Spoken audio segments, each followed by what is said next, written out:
तहतह पल्ला ही मुनि। बड़ा प्यारा वचन है। महावीर कहते हैं जय जय सुई भो गई। जैसे जैसे वो महासुख भरने लगता, रस बरसता, तहतह पल्ला ही मुनि, और पल्लवित होता मुनि, आह्लादित होता, उमंग उठती, उल्लास उठता, भीतर नृत्य गान उठता, जैसे आषाढ़ में जब बादल घिर जाते और मोर नाचते। ऐसे ही आंतरिक जीवन में जब प्रकाश के बादल चारों ओर घिरने लगते, आषाढ़ के प्रथम दिवस आते, तो मन का मोर नाचता। जह जय सुई भोगाही तहतह पल्लाई मुनि, नवनव संवेग संधाओ। और प्रतिपल नए नए पल्लव खिलते, नए नए फूल, नई नई श्रद्धा, नित नूतन। लोग समझते हैं श्रद्धा कोई बंधा बंधाया ढांचा है। लोग सोचते हैं कि श्रद्धा कोई हिंदू, जैन, बौद्ध, ईसाई हो जाना है। श्रद्धा में इतने नूतन फूल लगते हैं कि वो जैन ढांचे में समा ना सकेगी, न बौद्ध ढांचे में समा सकेगी, न हिंदू न मुसलमान के ढांचे में समा सकेगी। श्रद्धा को कौन समा पाया? ये बड़ा आकाश भी श्रद्धा के आकाश से छोटा है। श्रद्धा को कौन कब बांध पाया? कौन लकीरों में बांध पाया? श्रद्धा की कौन कब परिभाषा कर पाया? और महावीर को समझते समय यह ख्याल रखना, और धर्मों ने कहा है परमात्मा पर श्रद्धा करो, श्रद्धा के बिना तुम परमात्मा पे न पहुंच सकोगे। महावीर ने कहा परमात्मा की तो फिक्र छोड़ो, हो न हो श्रद्धा करो, क्योंकि श्रद्धा ही परमात्मा है। औरों ने कहा है परमात्मा पर श्रद्धा करो, महावीर ने कहा श्रद्धा पर श्रद्धा करो।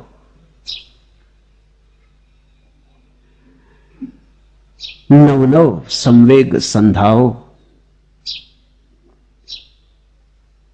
मेरी मस्ती में अब होश ही का तौर है साकी, तेरे सागर में ये सहबा नहीं कुछ और है साकी।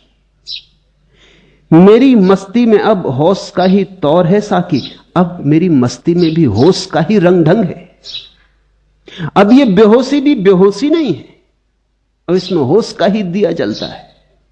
अब ये मस्ती कोई पागलपन नहीं है, ये मस्ती ही परम बुद्धिमत्ता, प्रज्ञा, प्रतिभा है।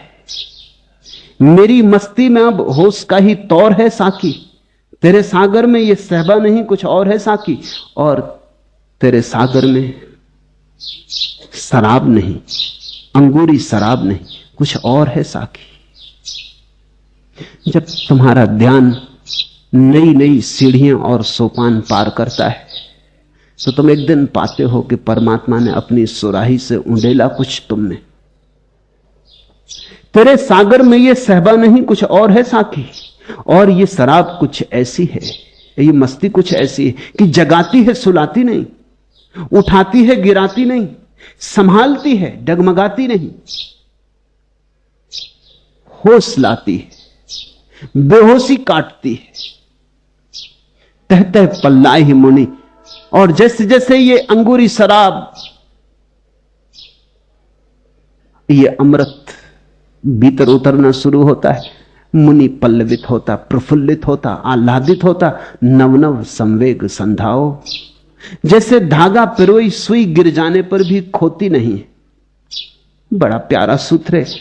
जैसे धागा पिरोई सुई गिर जाने पर भी खोती नहीं है, वैसे ही ससूत्र जीव संसार में नष्ट नहीं होता। सुई जहां ससुत्ता न नस्सई कब रम्मी पडियावी, जीवो वीतः ससुत्तो न नस्सई गवोवी संसारे। सुई गिर जाए बिना धागा पिरोई तो खोजना बड़ा मुश्किल हो जाता। ऐसे ही हमारा जीवन है, धागा पिरोया नहीं, अभी ध्यान का धागा अनसयुत नहीं किया। अभी हमारा जीवन एक बिखरी राशि है, जैसे फूल किसी ने लगा दिए ढेर में। अभी हमारा जीवन एक माला नहीं बना कि फूलों को कोई पिरो दे एक धागे में। जब जीवन माला बनता है तो ही जीवन में अर्थवत्ता आती है। ढेर की तरह हम क्षण क्षण जीते हैं, लेकिन हमारे सारे क्षणों को जोड़ने वाला कोई अनसयुत धागा नहीं। हमने अनंत जन्म जिए लेकिन सब ढेर की तरह लगा है, उसके भीतर कोई श्रृंखला नहीं है। श्रृंखला न होने से हमारी सरिता सागर तक नहीं पहुंच पाती। तुम ही हो वह जिसकी खातिर निस्दिन घूम रही है तकली। तुम ही यदि न मिले तो है सब व्यर्थ कताई असली नकली। अब तो और न देर लगाओ, चाहे किसी रूप में आओ।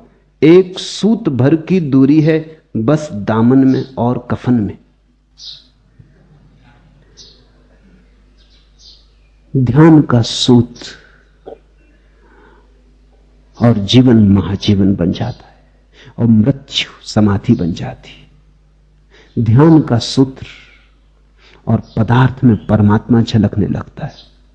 ध्यान का सूत्र और जीवन का क्षुद्र से क्षुद्र अंग भी विराट से, विराट की आभा से परिप्लावित हो जाता है।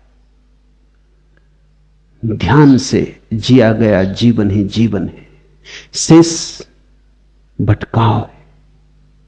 शेष ऐसी यात्रा है कि तुम्हें पता नहीं क्यों जा रहे, कहां जा रहे, किस लिए जा रहे, कौन हो यह भी पता नहीं। जैसे धागा पिरोई सुई गिर जाने पर भी खोती नहीं, वैसे ही ससूत्र जीव संसार में नष्ट नहीं होता है। यहां स्मरण दिला दूं, जैन शास्त्रकार जब इस सूत्र का अनुवाद करते हैं तो वो ससूत्र का अर्थ करते हैं शास्त्र ज्ञान युक्त जीव, जो कि बिल्कुल ही गलत है, मौलिक रूप से गलत है। महावीर के मूल वचन में कहीं भी शास्त्र का उल्लेख नहीं। सुई जहां ससुत्ता, सुई जहां धागे के साथ है, ससुत्ता सूत्र के साथ है। न नस्सई कवरंबी पडियावी, गिर भी जाए तो खोती नहीं। जीवो वीता ससुत्तो, और जो जीव भी सूत्र के साथ जुड़ा है। न नस्सई गौ भी संसारे, वो संसार में कभी नष्ट नहीं होता। मौत आए 1000 बार आए, ससूत्र जीव को जीवन ही लाती है, मृत्यु भी उसे मारती नहीं। ससूत्र जीव को जहर भी अमृत हो जाता है। इसमें शास्त्र युक्त ज्ञान का कहीं कोई उल्लेख नहीं, लेकिन जैन मुनि इसका अनुवाद करते हैं जैसे धागा पिरोई सुई गिर जाने पर भी खोती नहीं, वैसे ही शास्त्र ज्ञान युक्त जीव संसार में नष्ट नहीं होता। अब उन्होंने कुछ अपने हिसाब से डाल लिया, शास्त्र ज्ञान की तरफ इशारा नहीं, अन्यथा महावीर खुद ही कह देते, मुनियों के लिए न छोड़ते। ससूत्रता, एक क्रमबद्धता, एक श्रृंखला बने जीवन, ऐसा बिखरा बिखरा ना हो।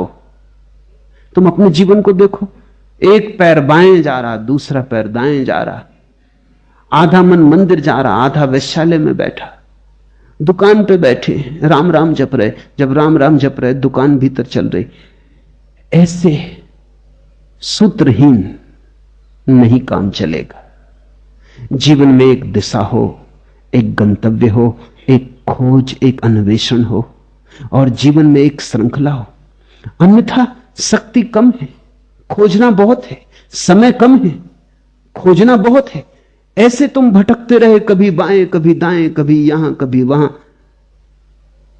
तो सब खो जाएगा।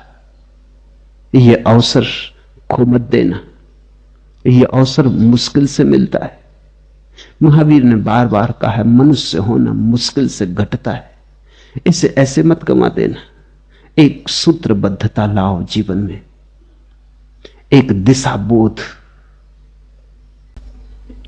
जैसे जैसे दिशा आएगी वैसे वैसे तुम पाओगे कठिनाइयों में भी आशीर्वाद बरसने लगे, दुख में भी सुख की झलक मिलने लगी, तूफान में भी सुकून शांति आने लगी, लुत्फ आने लगा जफाओं में, वो कहीं मेहरबाना हो जाए। आज इतना ही।